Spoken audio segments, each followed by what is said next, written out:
I was walking a path in Kuala Lumpur. Something stopped me cold. Not a wall, not a sign, a peacock. Above me, a canopy the size of a city block. 3,000 birds, hornbills, herons, voices I couldn't name.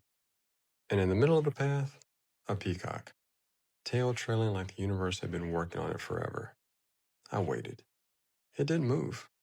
Unhurried, unimpressed, indifferent to my plans. It wasn't performing. It wasn't waiting for approval. It simply was.